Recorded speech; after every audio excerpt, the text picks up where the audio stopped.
How to play Raid the Pantry by Cheeky Parrot Games. In this rummy-style card game, you collect ingredients to assemble dishes and score points. There are 4 types of cards: 64 ingredient cards with yellow bags, 20 dish cards showing the dish's point value and cuisine, which is color-coded, 32 green action cards which drive gameplay, and there is an ingredient distribution card for each player's reference. To set up, deal each player 6 ingredient cards and 3 dish cards.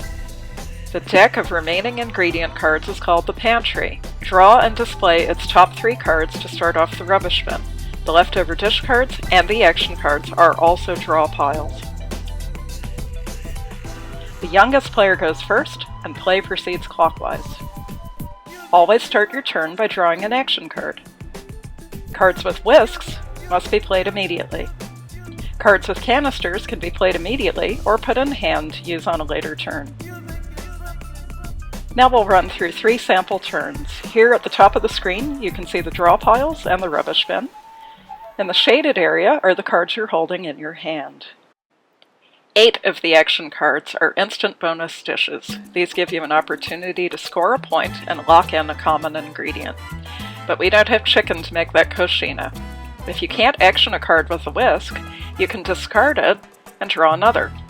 Coincidentally, it's another instant bonus dish, and this time we're in luck because we do have sugar, so we can make the pavlova. We claim the card, put down sugar, and we've scored our first point. The orange shaded area shows the cards we've placed on the table. Any ingredients there are in our cupboard and can be reused to make other dishes.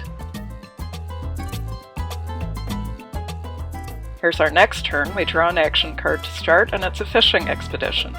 We could put it in our hand to use on a later turn, but let's try using it now. We've got sugar in our cupboard and eggs in our hand. If we could get milk cream, we can make flan. There are 4 milk and cream cards in the game, so the odds are good someone might have it. Let's ask. Does anyone have milk cream? Yes!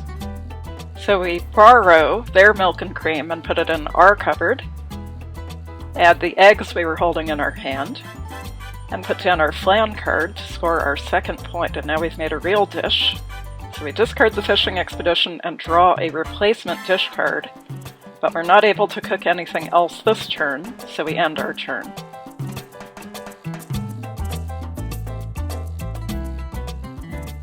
So we start this turn with flour in our hand and eggs and milk cream in our cupboard. If we could just get veal, we could make that Wiener Schnitzel.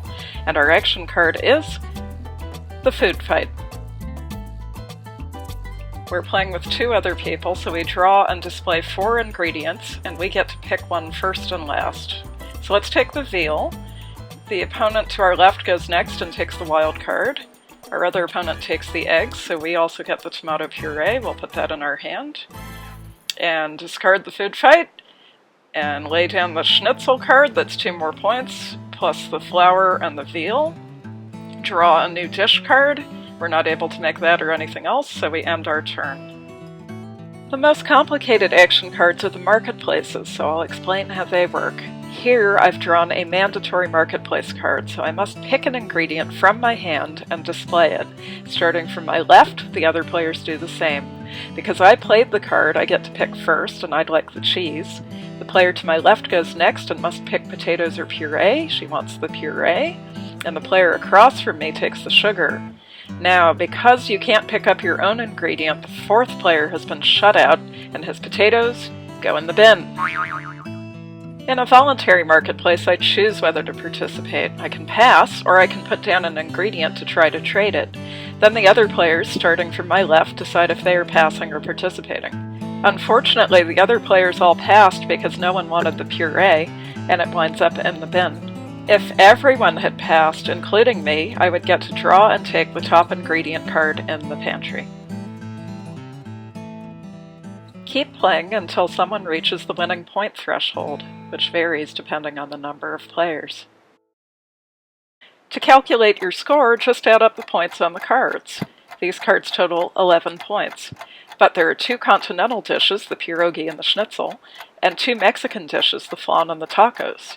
Each pair earn an extra cuisine bonus point, so there's a total of 13 points, enough to win the 3-player game. We really hope you enjoy Raid the Pantry.